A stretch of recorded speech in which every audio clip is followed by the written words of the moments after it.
नमस्ते मित्रहरू, यहाँहरू सबैजनालाई मेरो युट्युब च्यानलको नयाँ एपिसोडमा हार्दिक स्वागत गर्दछु। आजको यस एपिसोडमा मैले यहाँहरूलाई संविधान अन्तर्गतको शक्ति पृथकीकरण, सन्तुलन तथा नियन्त्रणको सिद्धान्त र नेपालमा यसको प्रयोगको बारेमा डिटेलमा चर्चा गर्ने प्रयत्न गर्दैछु। मलाई लाग्छ लोकसेवा आयोगको तमाम परीक्षार्थीहरूका लागि यो टपिक्स एकदम महत्त्वपूर्ण छ। शाखा अधिकृत होस् या नायब सुब्बा होस् या अन्य लेभलको जुनसुकै लेभलमा पनि शक्ति पृथकीकरण, सन्तुलन र नियन्त्रणको सिद्धान्त शासन प्रणालीसँग सम्बन्धित सिद्धान्त भएको कारणले यसको मूलतः बढी महत्त्व रहेको देखिन्छ र नेपालको संविधान हाम्रो कोषमा हमेसा रहिरहन्छ। त्यसो भएको कारणले गर्दा संविधानभित्र शक्ति पृथकीकरण, सन्तुलन र नियन्त्रणको अवस्था कस्तो छ र यसका कमी कमजोरी खराबीहरू के छन् नेपालमा भन्ने बारेमा प्रश्नहरू यत्रतत्र बनेको हामी देख्छौँ। त्यसै सिलसिलामा आज मैले तपाईँको शक्ति पृथकीकरण, सन्तुलन र नियन्त्रणको सम्बन्धमा सम्पूर्ण जिज्ञासाहरूलाई समाधान गर्ने हेतु यो भिडियो बनाएको छु। यहाँहरूलाई थाहा छँदैछ मेरो यस युट्युब च्यानलमा यहाँहरूले लोकसेवा आयोगसँग सम्बन्धित विभिन्न विषयवस्तुहरूको डिटेल जानकारी प्राप्त गर्नुहुनेछ। यसभन्दा पहिला संविधानसँग सम्बन्धित मैले विभिन्न भिडियोहरू बनाएर यहाँहरू समक्ष पेश गरिसकेको छु। त्यसै संविधानको श्रृङ्खलाको यो नयाँ एपिसोडमा यहाँहरूलाई हार्दिक स्वागत गर्छु र मेरो यस युट्युब च्यानललाई लाइक, सब्सक्राइब र सेयर गर्न अनुरोध पनि गर्छु। त सबभन्दा पहिला मित्रहरू आउनुहोस्, शक्ति पृथकीकरण भनेको के हो यसको परिचयतर्फ जाउँ। राज्य शक्ति जति पनि हुन्छ, राज्य शक्तिमा शासन सञ्चालन गर्नका लागि राजस्व उठाउने अधिकार, प्रशासन सञ्चालन गर्ने अधिकार, त्यस्तै कानुनहरू, नीति, नियम, ऐन नियमहरू बनाउने अधिकार र आवश्यक परेको खण्डमा शक्ति प्रयोग गर्न सक्ने अथवा भायोलेन्स, हिंसा प्रयोग गर्न सक्ने, बन्दुक प्रयोग गर्न सक्ने अधिकारलाई हामीले राज्य शक्ति भनेर भन्छौँ। त्यो राज्य शक्तिको प्रयोग गर्ने सन्दर्भमा एउटै व्यक्ति वा एउटै संस्थामा मात्रै सम्पूर्ण राज्य शक्तिलाई केन्द्रित हुन नदिने, ताकि त्यो व्यक्ति वा त्यो संस्थालाई मात्रै निरङ्कुश हुन नपाओस् र त्यो राज्य शक्तिलाई विभिन्न संस्था वा व्यक्तिहरूमा विभाजन गर्ने जुन प्रणाली छ, जुन सिद्धान्त छ, त्यसलाई हामीले शक्ति पृथकीकरणको सिद्धान्त भनेर भन्छौँ।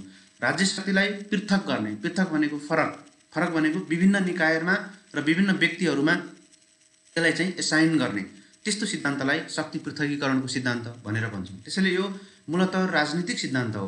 राजनीतिक सिद्धान्त भन्नुको मतलब राजनीति सञ्चालन गर्ने सन्दर्भमा जनताको अधिकार पाएका जति पनि व्यक्तिहरू छन् ती व्यक्तिहरूमा मात्रै राज्य शक्तिलाई केन्द्रित हुन दिनु हुँदैन, ताकि तिनीहरूले चाहिँ फेरि निरङ्कुश तवरले शासन सञ्चालन गर्न सकुन्।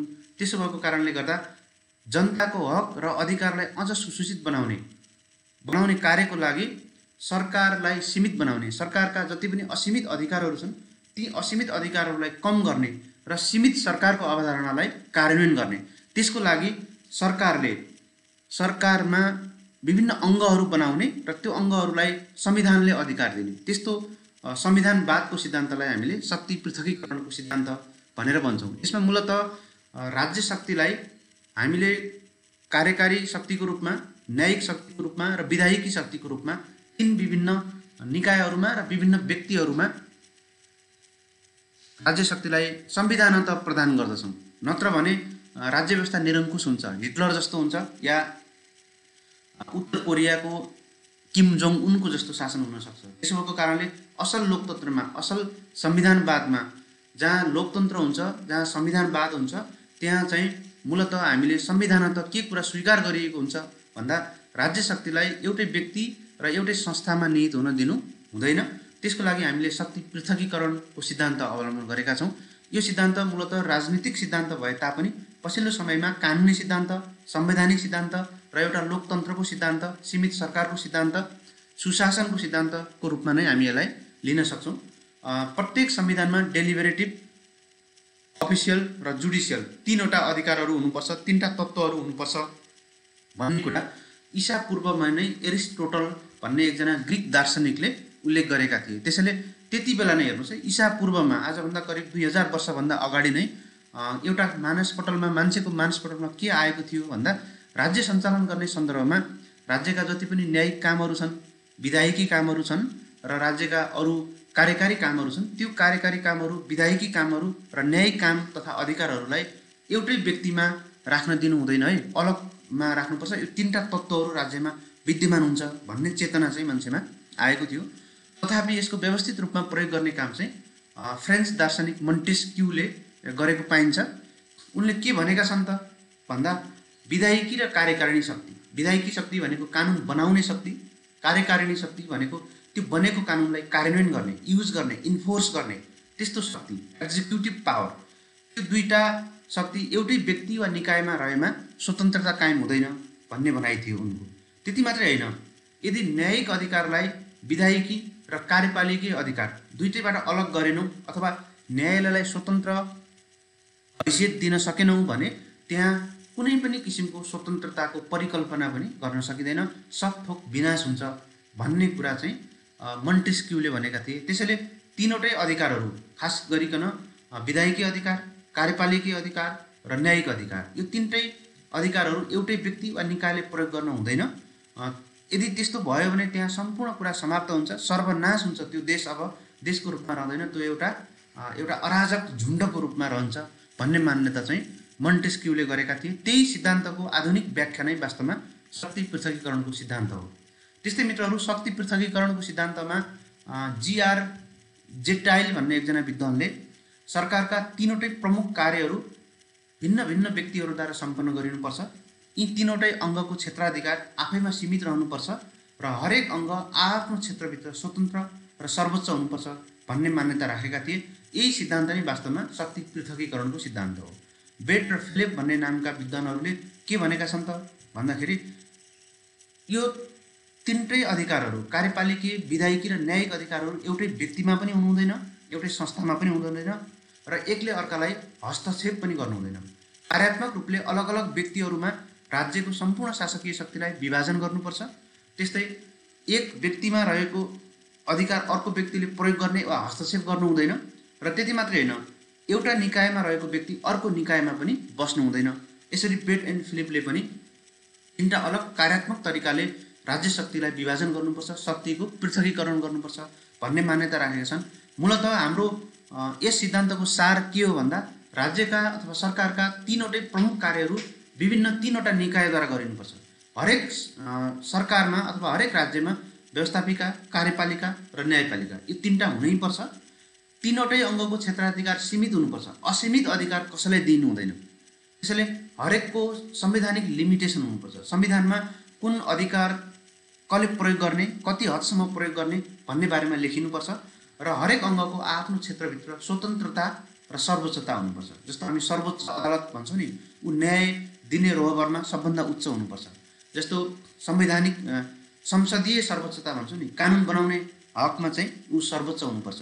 र चाहिँ हामी कार्यपालिकीय काम गर्ने सन्दर्भमा मन्त्री परिषद नेपाल सरकारलाई सर्वोच्च मान्छौँ। यसरी आफ्नो क्षेत्रमा सरकारका तीनै अङ्गहरू स्वतन्त्र पनि हुने र सर्वोच्च पनि हुने, तर तिनीहरू सीमित पनि हुने। फेरि असीमित अधिकारको प्रयोग तिनीहरूलाई दिनु हुँदैन। यदि हामीले असीमित अधिकार प्रयोग तिनीहरूलाई दियौँ भने तिनीहरू निरङ्कुश हुन्छन् र तिनीहरूले राज्यलाई नै सर्वनाश गर्न सक्छन् भन्ने मान्यता रहेको छ।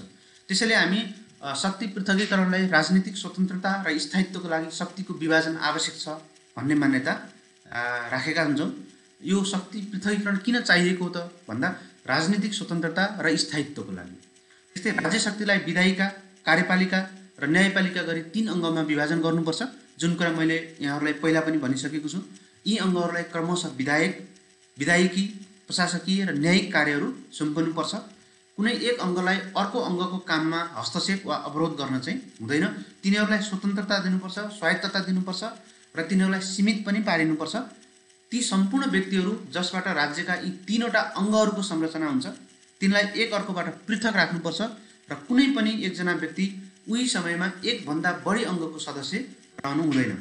पहिला हामीलाई एकपल्ट सर्वोच्च अदालतको प्रधान न्यायाधीश खिलराज रेग्मी हुनुहुन्थ्यो, उहाँलाई मन्त्री परिषदको अध्यक्ष बनाइएको थियो। त्यस्तो कामहरू गर्न मिल्दैन। एकैजना व्यक्ति तीनटा मध्ये कुनै पनि दुई वा दुईभन्दा बढी निकायमा रहनु हुँदैन भन्ने कुरा एमजेसी भिल्ले नामको विद्वानले व्यक्त गरेका छन्। मित्रहरू, जसले जतिसुकै भने तापनि समग्रतामा हामीले के कुरा बुझ्छौँ भन्दा राजनीतिक रूपमा स्वायत्त र स्थायित्व कायम गर्नका लागि, सरकारलाई सीमित बनाउनका लागि र संविधानवादलाई प्रयोग गर्नका लागि तथा नागरिकको हकको संरक्षण र स्वतन्त्रताको सम्वर्धन गर्नका लागि राज्य शक्तिलाई विधायिकी, कार्यपालिकीय र न्यायपालिकीय तीन तरिकाले विभाजन गर्नुपर्छ र यो तीनटा निकायहरूमा अलग अलग ढङ्गले काम दिनुपर्छ। त्यो काममा एकअर्काले हस्तक्षेप गर्नु हुँदैन र एकअर्काको व्यक्तिहरूले त्यसमा बस्ने काम पनि गर्न हुँदैन भन्ने मान्यता नै शक्ति पृथकीकरणको सिद्धान्त हो। बेट र फिलिप्सले के भन्नुभएको छ भन्दा सरकारका 3 अङ्गहरूमध्ये कुनै एक भन्दा बढी अङ्गमा त्यो व्यक्ति रहनु हुँदैन। डु नट सिट भन्छ। प्रधानमन्त्री संसदमा बस्नु हुँदैन, हेर्नुहोस् है यसको अनुसार। त्यस्तै संसदका सदस्यहरू मन्त्री हुनु हुँदैन, यसले त्यो भन्छ डु नट सिट। सरकारका 3 अङ्गहरूमध्ये कुनै एक भन्दा बढी अङ्गमा त्यही व्यक्ति बस्नु हुँदैन।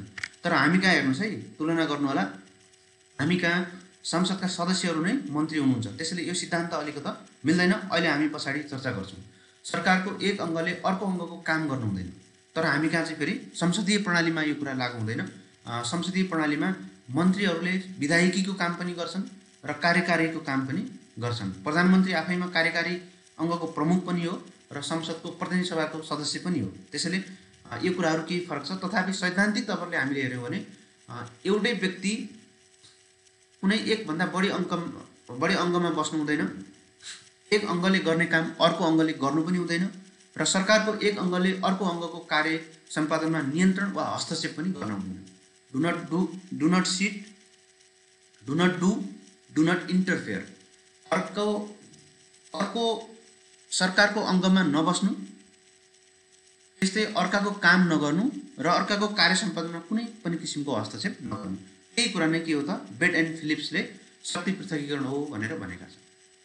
अब सङ्घीय प्रणालीमा राज्य शक्तिको बाँडफाँड कसरी हुन्छ त भनेर हेऱ्यौँ भने मित्रहरू, सङ्घीय प्रणाली भनेको राज्य शक्तिलाई फेरि होराइजेन्टल मात्रै होइन कि भर्टिकल रूपमा पनि विभाजन गर्ने हो। होराइजेन्टल भनेको राज्य शक्तिलाई कार्यपालिकीय, व्यवस्थापकीय र न्यायपालिकीय, यो 3वटा राज्यका अङ्गहरू अथवा सरकारका अङ्गहरूमा विभाजन गर्ने हो होराइजेन्टल।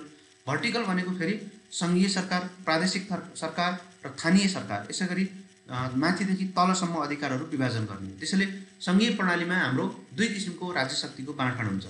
राज्य शक्तिलाई 2 वा सबभन्दा बढी इकाइमा विभाजन गरेर राज्य सञ्चालन गर्ने पद्धतिलाई हामी सङ्घीय पद्धति भनेर भन्छौँ। यसमा प्रत्येक इकाइले आफ्नो अधिकार क्षेत्रभित्रका विषयलाई पुनः व्यवस्थापिका, कार्यपालिका र न्यायपालिकामा पृथकीकरण गरेर प्रयोग गर्ने परिपाटी छ। यसको मतलब चाहिँ राज्य संविधानले कतिपय अधिकारहरू सङ्घलाई, प्रदेशलाई र स्थानीय तहलाई दिएको छ र सङ्घलाई दिएका अधिकारहरू पनि फेरि सङ्घभित्र पनि व्यवस्थापिका, कार्यपालिका र न्यायपालिकामा विभाजन हुन्छ। त्यस्तै प्रदेशभित्र पनि एवं तरिकाले व्यवस्थापिका, कार्यपालिका र न्यायपालिकामा विभाजन हुन्छ र स्थानीय तहहरूमा पनि त्यस्तो अधिकारलाई फेरि होराइजेन्टल तहमा विभाजन हुन्छ। सङ्घीय इकाइहरू र ती इकाइका प्रमुख अङ्गहरू बिचमा ठाडो, भर्टिकल र तेर्सो सम्बन्ध स्थापित हुनुपर्छ। ठाडो सम्बन्धले सङ्घ र इकाइको समग्र सम्बन्ध तथा सङ्घीय कार्यपालिका, व्यवस्थापिका, न्यायपालिका र प्रादेशिक कार्यपालिका, व्यवस्थापिका, न्यायपालिका बिचको सम्बन्धलाई पनि परिभाषित गर्छ। त्यसैले सङ्घीय प्रणाली अलिक जटिल हुन्छ राज्य शक्तिको बाँडफाँडको सन्दर्भमा। व्यवस्थापनको हिसाबले एकात्मक शासन प्रणालीभन्दा सङ्घीय शासन प्रणाली केही जटिल हुन्छ, किन भन्दा यहाँ धेरै प्रकारका ऐन नियम कानुनहरू हुन्छन् र धेरै प्रकारको अधिकारहरूलाई विभाजन गरिएको हुन्छ। सङ्घीय प्रणालीमा विभिन्न तहका सरकार र सरकार अन्तर्गतका अङ्गहरूको सम्बन्ध र समन्वयलाई संविधानमा स्पष्ट गर्न आवश्यक ठानिएको हुन्छ। त्यस्तै सङ्घीय प्रणालीमा विभिन्न तहका सरकार र सरकार अन्तर्गतका अङ्गहरूको सम्बन्धमा प्रमुख आधार सहयोगात्मक, आपसी सहमति, सहकारिता, सहअस्तित्व, सहकार्य, असल सम्बन्ध र समन्वय जस्ता कुराहरूले यस्तो कुरालाई डिटरमाइन गर्दछ।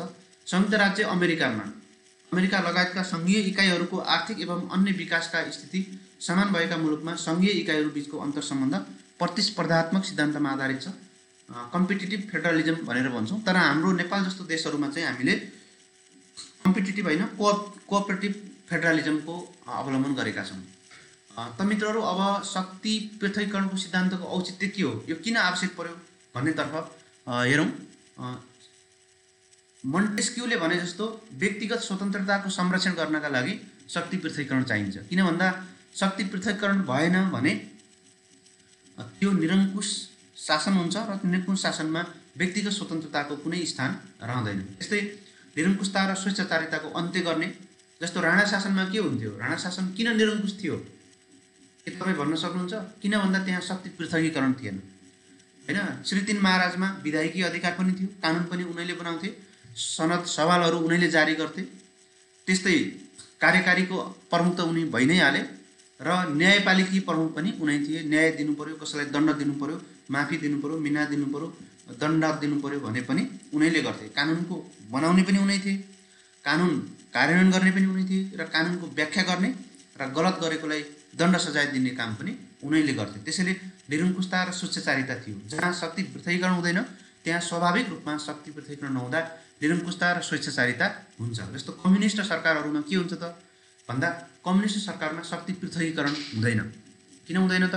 सुप्रिम कम्युनिस्ट पार्टीलाई सुप्रिम मानिन्छ, पारामाउन्ट पार्टी हुन्छ र त्यो पारामाउन्ट पार्टी सुप्रिम पार्टी अन्तर्गत सबै राज्यका अङ्गहरूले काम गर्छन्। त्यसो भएको कारणले त्यहाँ निरङ्कुशता र स्वेच्छाचारिता हावी हुन्छ। उत्तर कोरियामा हेर्नुहोस्, केही हदसम्म चीनमा हेर्नुहोस्, यस्तो प्रकारको शासन प्रणाली पाउनुहुन्छ।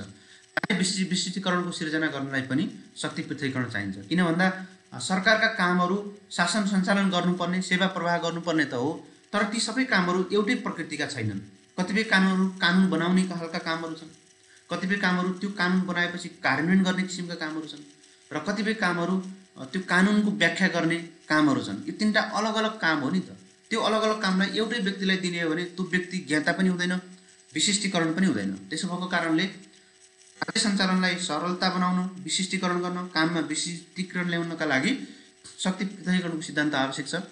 त्यस्तै कानुनको शासन र संविधानवादको सुनिश्चितता गर्न। संविधानवाद भनेको के हो? Everything should accordance with constitution.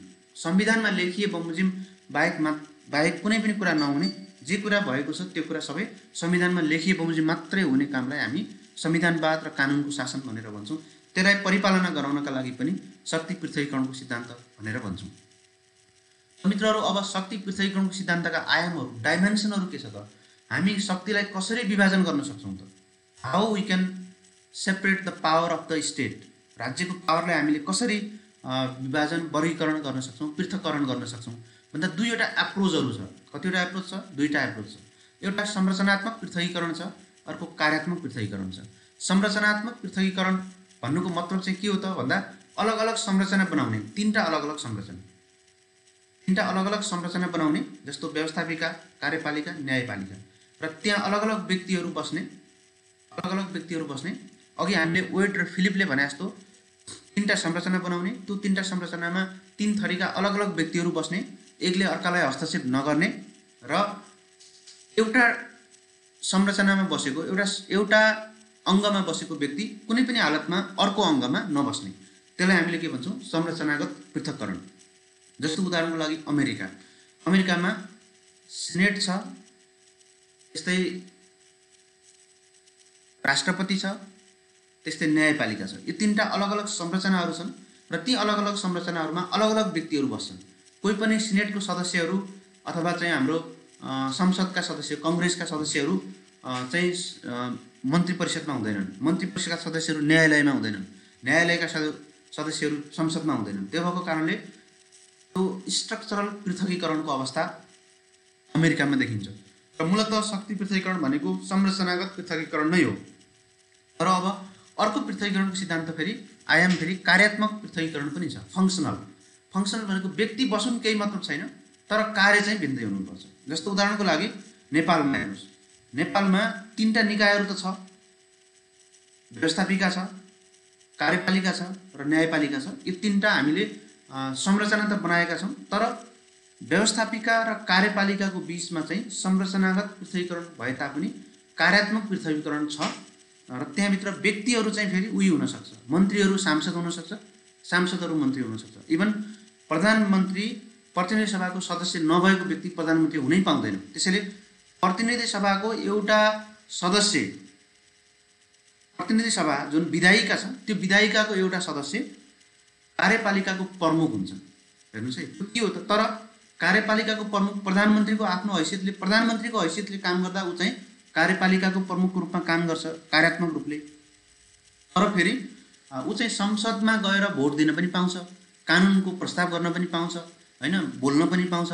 त्यसो भएको कारणले गर्दा कार्यात्मक रूपले हामीसँग अलग अलग किसिमका तीनटा सङ्गठनहरू छन्, तीनटा अङ्गहरू छन्, तर व्यक्ति चाहिँ रिपिट हुनसक्छ है, व्यक्तिको रोल फरक हुनसक्छ। त्यसलाई हामी कार्यात्मक पृथकीकरण भनेर भन्छौँ। जहाँ चाहिँ राष्ट्रपतीय प्रणाली छ त्यहाँ संरचनात्मक पृथकीकरण हुन्छ र जहाँ चाहिँ हामीसँग संसदीय प्रणाली हुन्छ त्यस्तो अवस्थामा कार्यात्मक पृथकीकरण हुनसक्छ। अब मित्रहरू, नियन्त्रण र सन्तुलनको सिद्धान्त, चेक एन्ड ब्यालेन्स थ्योरी पनि छ। यसले के भन्छ त भन्दा राज्य शक्तिलाई हामीले विशुद्ध रूपमा अलग अलग हो भनेर भन्न मिल्दैन हैन। त्यसो भए त एउटा राज्य नै भएन।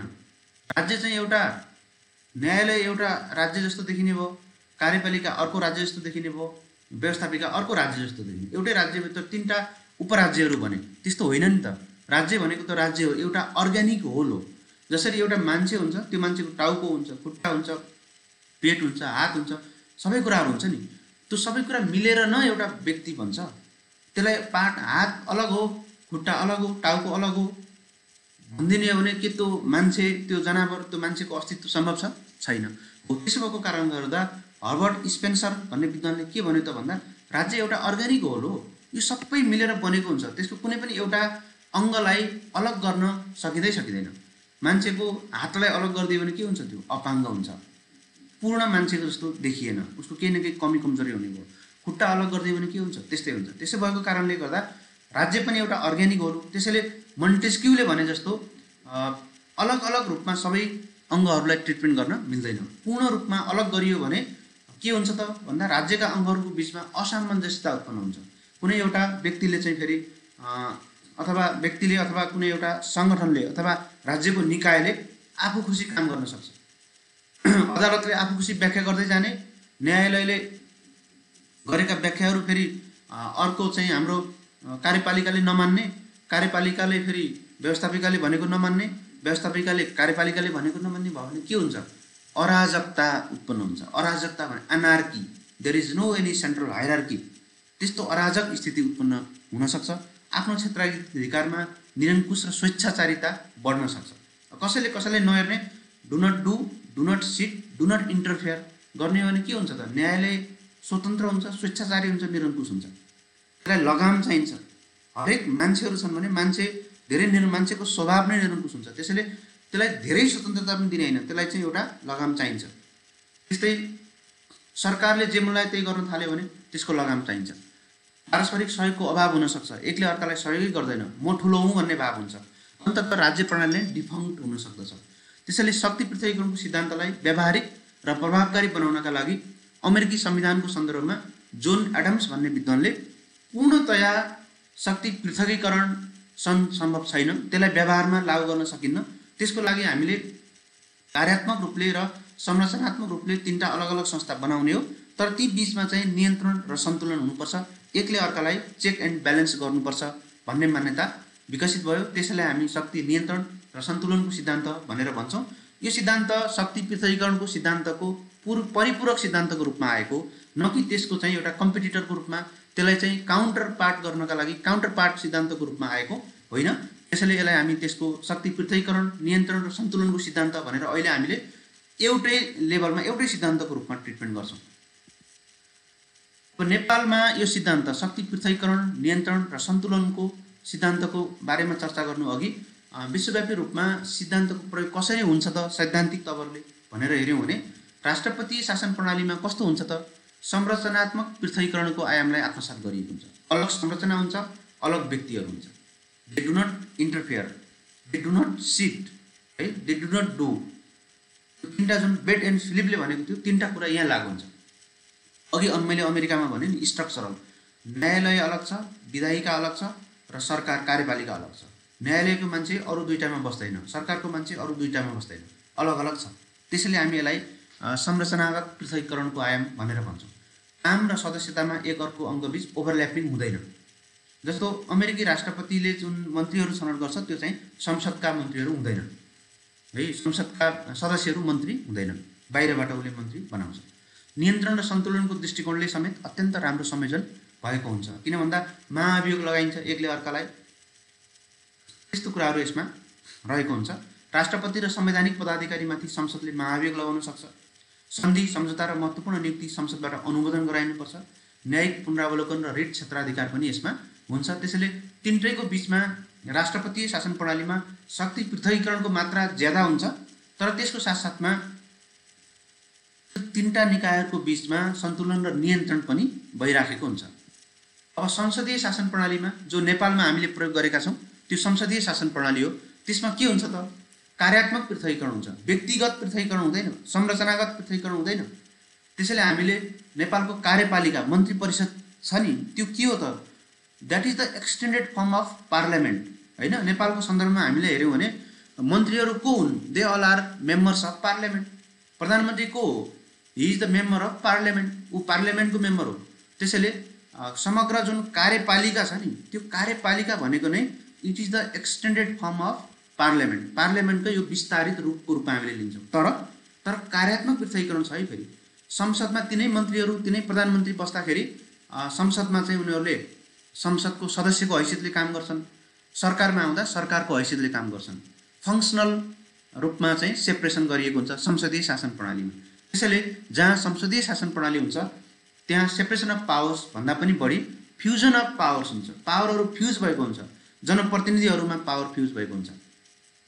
सदस्यतामा एक अर्को अङ्गबीच ओभरल्यापिङ हुनसक्छ है। जस्तो अघि मैले भने नि मन्त्री के हुन्छ त? मन्त्री कार्यपालिकाको सदस्य पनि हो र ऊ स्वाभाविक रूपमा हाम्रो संसदको सदस्य पनि हो, सङ्घीय संसदको सदस्य हुन्छ। त्यसैले ओभरल्यापिङ हुन्छ। संसदले सरकारलाई र सरकारले संसदलाई एक अर्काको काममा नियन्त्रण गर्न र एकले अर्कालाई समाप्त पनि गर्न सक्छ। हेर्नुहोस् है, हाम्रो विधायिकाले सङ्घीय संसदले सङ्घीय जुन सरकार नेपाल सरकार छ त्यसलाई चाहिँ समाप्त पार्न सक्छ। अविश्वासको प्रस्ताव राखेर अविश्वासको प्रस्तावद्वारा सरकारलाई विघटन गरिदिन सक्छ। र विषम परिस्थितिमा बाहेक नेपालमा त अहिले त्यस्तो अवस्था छैन। तर जहाँ संसदीय शासन प्रणाली अवलम्बन गरिएको हुन्छ त्यहाँ चाहिँ स्वाभाविक रूपमा सरकारले संसदलाई पनि समाप्त पारिदिन सक्छ, चुनावमा जान सक्छ। त्यस्तो व्यवस्था चेक एन्ड ब्यालेन्सको त्यस्तो अवस्था संसदीय शासन प्रणालीमा हुन्छ। त्यसैले यहाँले मूलभूत रूपमा के कुरा बुझ्नु पर्यो भन्दा संसदीय शासन प्रणालीमा फ्युजन अफ पावर हुन्छ। शक्ति पृथकीकरण नहुने होइन, शक्ति पृथक हुन्छ तर त्यो फङ्सनल हुन्छ, कार्यात्मक हुन्छ। व्यक्तिहरूको सदस्यता संसद र सरकारको बिचमा ओभरल्यापिङ हुनसक्छ र एकले अर्कालाई चेक एन्ड नियन्त्रण गर्ने काम चाहिँ प्रभावकारी रूपमा हुन्छ। तर जहाँ चाहिँ राष्ट्रपति प्रणाली हुन्छ त्यस्तो राष्ट्रपति प्रणाली अवलम्बन गरेको मुलुकमा चाहिँ शक्ति पृथकीकरण चाहिँ संरचनात्मक दृष्टिकोणले बढी हुन्छ, कार्यात्मक दृष्टिकोणले कम हुन्छ। नेपालमा राज्य शक्तिको बाँडफाँडको चित्र कसरी छ त? हेर्नुहोस्, नेपालमा हामीले अघि पनि भन्यौँ कार्यपालिका छ, व्यवस्थापिका छ र न्यायपालिका छ। यो तीनटा निकाय छ। स्वाभाविक रूपमा यो संसारभरि हुन्छ नै। अब कार्यपालिकालाई हामीले कार्यकारिणी अधिकार मन्त्री परिषदमा निहित हुने भनेर संविधानको धारा 75मा स्पष्ट रूपमा लेखिदिएका छौँ। त्यसैले नेपालको समग्र एक्जिक्युटिभ फङ्सन अफ नेपाल यो कार्यपालिकामा निहित छ, धारा 75। त्यस्तै अर्को हामीसँग व्यवस्थापिका छ। व्यवस्थापिका फेरि सङ्घ प्रदेश र स्थानीय व्यवस्थापिकाहरूमा निहित छ। सङ्घ प्रदेश र स्थानीय व्यवस्थापिकाहरू तीनटा व्यवस्थापिकाहरू छन्। त्यो तीनटा व्यवस्थापिकाहरूमा हाम्रो व्यवस्थापकीय अधिकार निहित छ। संविधानको धारा 109, 197, 221 र अनुसूचीहरू 5, 7 र 9मा यस्तो व्यवस्था गरिएको छ। र हामीसँग अर्को न्यायपालिका पनि छ। न्याय सम्बन्धी अधिकार अदालत र न्यायिक निकायहरूमा निहित छ भनेर संविधानको धारा 126मा उल्लेख भएको छ। यसरी नेपालमा हामीले कार्यपालिका, न्यायपालिका र व्यवस्थापिका यो तीनटा अलग अलग अङ्गहरू पनि बनाएका छौँ र त्यो अङ्गहरूलाई अलग अलग ढङ्गले विधायिकी काम, कार्यपालिकी काम र न्यायपालिकी कामहरू दिएका छौँ। संविधान त हामीसँग कार्यात्मक रूपमा राज्य शक्तिको बाँडफाँड, राज्य शक्तिको पृथककरण गरिएको अवस्था छ। अब नेपालकै अवस्था हामीले हेऱ्यौँ भने कार्यकारिणी अधिकार नेपाल सरकार मन्त्री परिषदमा निहित हुन्छ भनिएको छ धारा 75मा। त्यस्तै नेपालको व्यवस्थापकीय अधिकार सङ्घ प्रदेश र स्थानीय व्यवस्थापिकाहरूमा निहित हुने भनेर संविधानको धारा 109, 197, 221 र अनुसूची 5, 7 र 9मा उल्लेख भएको छ। नेपालको न्याय सम्बन्धी अधिकार अदालत र न्यायिक निकायहरूमा निहित हुने भनेर धारा 126मा उल्लेख भएको छ। त्यस्तै सङ्घ प्रदेश र स्थानीय तहले शक्ति पृथकीकरणको सिद्धान्त संरक्षण गर्नुपर्ने भनेर धारा 56को उपधारा 6मा उल्लेख भएको छ। यसरी शक्ति पृथकीकरणको सिद्धान्तलाई हामीले संविधानत स्वीकार गरेका छौँ। तीनटा अलग निकाय बनाएका छौँ, तिनलाई संविधानले नै अधिकार प्रदान गरेको छ। त मित्रहरू, अब नेपालमा शक्ति पृथकीकरणको चर्चा गरिसके पश्चात म यहाँलाई नेपालमा नियन्त्रण र सन्तुलनको अवस्था कस्तो छ भन्ने बारेमा चर्चा गर्छु। अघि पनि मैले यहाँहरूलाई भने नेपालले अवलम्बन गरेको शक्ति पृथकीकरणको सिद्धान्त फङ्सनल, कार्यात्मक किसिमको शक्ति पृथकीकरणको सिद्धान्त हो, जसमा चाहिँ पावरको फ्युजन हुन्छ, संसदीय प्रणाली हो। त्यसैले यसमा व्यक्तिगत भन्दा पनि कार्यको आधारमा चाहिँ शक्ति पृथकीकरण भएको हुन्छ। तर अब यसो हुँदा नियन्त्रण र सन्तुलन चाहिँ यसमा बढी हुन्छ। अब त्यो नियन्त्रण र सन्तुलन संविधानले नै उल्लेख गरेको हुन्छ। यो तीनटा निकायहरूको बिचमा कसले कसलाई कसरी नियन्त्रण गर्ने, कसरी शक्तिको दुरुपयोग हुनबाट नियन्त्रण गर्ने र शक्तिलाई सन्तुलन गर्ने भन्ने कुरा छ। अब यसमा मूलतः हामी कार्यपालिका र व्यवस्थापिकाको बिचमा कस्तो नियन्त्रण र सन्तुलन छ भन्ने बारेमा हेर्छौँ। यसमा हामी दुईवटा कुराहरू गर्छौँ। फेरि कार्यपालिकाको व्यवस्थापिका उपरको सहयोग र व्यवस्थापिकाको फेरि कार्यपालिका उपरको सहयोग, दुईटा अलग अलग ढङ्गले हेर्छौँ। त्यस्तै हामी न्यायपालिका र कार्यपालिकाको बिचमा हेर्छौँ, त्यसमा पनि दुईटा हेर्छौँ। न्यायपालिकाले कसरी कार्यपालिकालाई चेक एन्ड ब्यालेन्स गर्छ र कार्यपालिकाले कसरी न्यायपालिकालाई चेक एन्ड ब्यालेन्स गर्छ भन्ने हेर्छौँ। र अर्को हामी व्यवस्थापिका र न्यायपालिकाको बिचको नियन्त्रण र सन्तुलन हेर्छौँ। त्यसमा पनि दुईवटा कुराहरू, व्यवस्थापिकाले न्यायपालिकालाई कसरी सन्तुलन र नियन्त्रण गर्छ र न्यायपालिकाले कसरी व्यवस्थापिकालाई सन्तुलन र नियन्त्रण गर्छ। यसरी तीनटा अङ्गहरूको बिचमा 6वटा दृष्टिकोणले, 6वटा आयामहरूले हामीले समग्रतामा नेपालको संविधानमा के छ त्यो कुरा हेर्छौँ। सबभन्दा पहिला कार्यपालिका र व्यवस्थापिकाको बिचमा नियन्त्रण र सन्तुलन कस्तो छ त भनेर हेऱ्यौँ भने त्यो भित्रको कार्यपालिकाको व्यवस्थापिका उपरको सहयोग र नियन्त्रण र सन्तुलन कस्तो हुन्छ त भनेर हेऱ्यौँ भने, जस्तो मन्त्री परिषदको सिफारिसमा राष्ट्रपतिले संसदको अधिवेशन आह्वान गर्छ। धारा 93 को उपधारा 1 मा हेर्नुभयो भने मन्त्री परिषदको सिफारिसमा राष्ट्रपतिले संसदको अधिवेशनको आह्वान गर्छ। तर अब हेर्नुहोस्, संसदले चाहेमा पनि यहाँनिर आफ्नो अधिवेशन आफै बोलाउन सक्दैन। संसदको अधिवेशन बोलाउनु पर्यो भने पनि कार्यपालिकाले बोलाइदिनुपर्छ भनेको यो चेक एन्ड ब्यालेन्स हो। त्यस्तै मन्त्रीले संसदको दुवै सदनमा भाग लिन पाउँछ। मन्त्री चाहिँ तपाईँको प्रतिनिधि सभाको सदस्य होला या राष्ट्रिय सभाको सदस्य होला, तर दुईटै सदनमा भाग लिन पाउँछ। संविधानको धारा 96 मा हेर्नुभयो भने त्यो कुरा देखिन्छ। त्यस्तै महत्त्वपूर्ण कानुनमा विधेयक सरकारी विधेयकको रूपमा कार्यपालिकाले मात्रै पेश गर्छ। सरकारी विधेयकहरू जति छन् त्यो कार्यपालिकाले मात्रै पेश गर्छ। जस्तो नेपालमा हाम्रो अर्थ विधेयक नेपाल प्रहरीसँग सम्बन्धित, राष्ट्रिय अनुसन्धान विभागसँग सम्बन्धित या सशस्त्र प्रहरी वा नेपाल प्रहरी नेपाली सेनासँग सम्बन्धित विधेयकहरू सरकारी विधेयकको रूपमा मात्रै आउँछ। यो विधेयकहरू सांसदहरूले पेश गर्नै पाउँदैन। त्यसैले यो कार्यपालिकाले व्यवस्थापिका उपर पनि चेक एन्ड ब्यालेन्स गर्छ र कतिपय अवस्थामा संसदलाई छलेर संसदले बनाउने कानुनहरू कार्यपालिकाले बनाइदिन्छ। जस्तो त्यसलाई हामी अध्यादेश भनेर भन्छौँ। अध्यादेश भन्नुको मतलब संसदलाई छलेर अथवा संसद नबसेको बेलामा सरकारले ऐन बनाइदिन्छ। संविधानको धारा 114 यहाँले हेर्नुभयो भने सरकारले अध्यादेश ल्याउन सक्छ जो चाहिँ कानुनको हैसियत प्राप्त गर्छ। वास्तवमा कानुन बनाउने काम कसको? संसदको, विधायिकाको। तर यहाँ सरकारले कानुन बनाइदिन सक्छ। यसरी कार्यपालिकाले व्यवस्थापिका उपर नियन्त्रण गर्न सक्छ। पहिला संविधानहरूमा हामी कहाँ के थियो त भन्दा कार्यपालिकाले प्रधानमन्त्रीले चाहिँ यो व्यवस्थापिका अथवा संसदलाई चाहिँ विघटन गर्न सक्थ्यो। अहिले त्यस्तो विघटन गर्ने अधिकार चाहिँ यहाँनिर छैन। त्यसैले कार्यपालिकाले व्यवस्थापिका उपर कसरी गर्छ त? यो अधिवेशन आह्वान गर्ने, मन्त्रीहरू सदस्य भएर छलफल गरेर सरकारी विधेयकहरू र अध्यादेशहरूको मार्फत व्यवस्थापिका उपर नियन्त्रण गर्छ।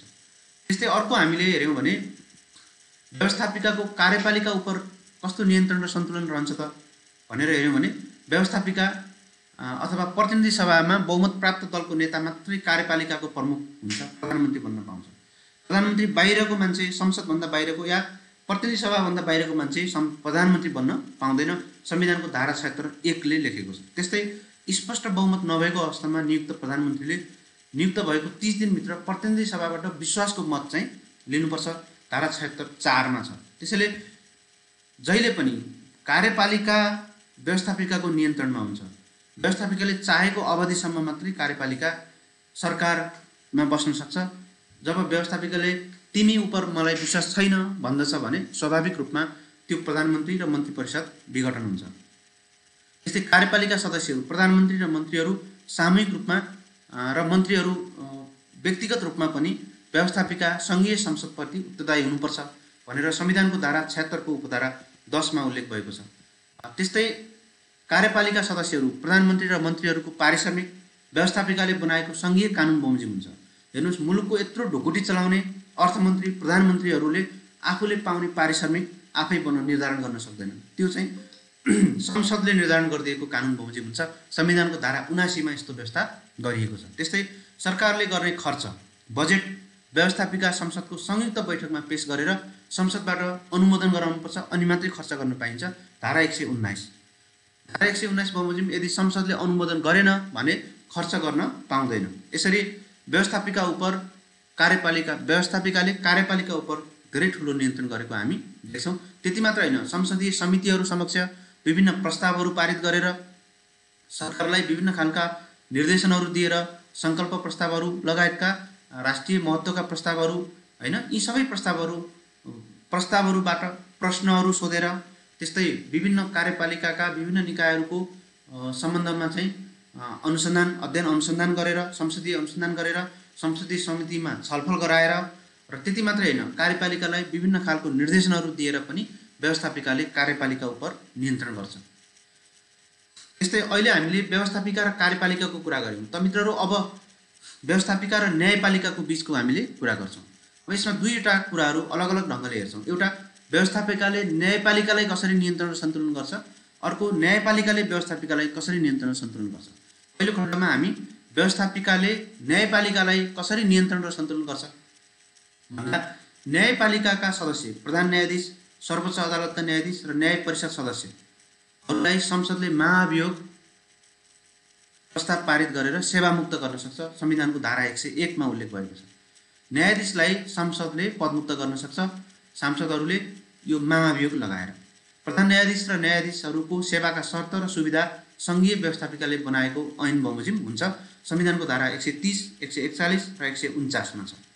त्यस्तै सर्वोच्च अदालतले आफ्नो काम कारबाहीको वार्षिक प्रतिवेदन राष्ट्रपतिमा पेश गर्छ र राष्ट्रपतिले प्रधानमन्त्री मार्फत संसदमा पेश गर्नुपर्छ। संसदले त्यो प्रतिवेदन उप छलफल गर्छ र आवश्यक सुझावहरू दिन सक्छ। संविधानको धारा 138 मा उल्लेख भएको छ। त्यस्तै प्रधान न्यायाधीशको नियुक्ति व्यवस्थापिका सदस्य बहुल रहेको संवैधानिक परिषदबाट हुन्छ। संवैधानिक परिषदमा यहाँलाई थाहा छँदैछ, संवैधानिक परिषदमा व्यवस्थापिकाको हालिमुहाली हुन्छ। त्यहाँ किन प्रधानमन्त्री पनि व्यवस्थापिकाको सदस्य हुन्छ, संसदको सदस्य हुन्छ। त्यस्तै विपक्षी दलको नेता हुन्छ, त्यो पनि व्यवस्थापिकाकै सदस्य हुन्छ। त्यस्तै प्रतिनिधि सभाको सभामुख, उपसभामुख र राष्ट्रिय सभाको अध्यक्ष, 5 जना चाहिँ हाम्रो व्यवस्थापिकाकै सदस्य हुन्छन्। तिनीहरूले नै वास्तवमा प्रधान न्यायाधीशको नियुक्ति गर्छन्। त्यसैले प्रधान न्यायाधीशको नियुक्ति नै टेक्निकल्ली भन्नुपर्दा कसले गर्छ त भन्दा व्यवस्थापिकाले गर्छ।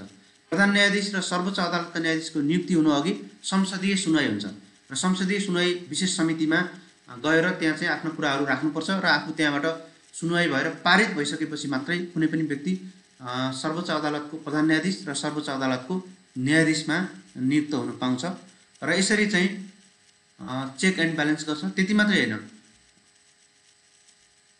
संसदीय सर्वोच्चता पनि छ हामीसँग। संसदीय सर्वोच्चताको विषयमा संसदभित्रका कुराहरूलाई कुनै पनि अदालतमा उठाउन पाइन्न। यसरी व्यवस्थापिकाले न्यायपालिका उप नियन्त्रण गर्छ।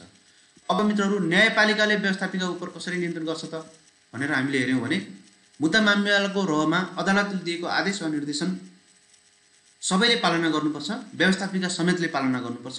संविधानको धारा 126 को उपधारा 2 मा उल्लेख भएको छ। त्यस्तै मुद्दाको रोहबरमा सर्वोच्च अदालतले गरेको कानुनको व्याख्या र प्रतिपादन गरेको कानुनी सिद्धान्त, जसलाई हामी नजिर भनेर भन्छौँ, यो सबैले पालना गर्नुपर्छ र यसको व्यवस्थापिका संसदले समेत यसको पालना गर्नुपर्छ। संविधानको धारा 128 को उपधारा 4 मा यो कुरा उल्लेख भएको छ। त्यस्तै व्यवस्थापिकाले बनाएको कानुन संविधानसँग यदि बाजिन्छ भने सर्वोच्च अदालतले सो बदर गर्न सक्छ। त्यसलाई हामी असाधारण अधिकार क्षेत्र, एक्स्ट्रा अर्डिनरी जुरिस्डिक्सन भनेर भन्छौँ, जुन संविधानको धारा 133 को उपधारा 1 मा उल्लेख भएको छ।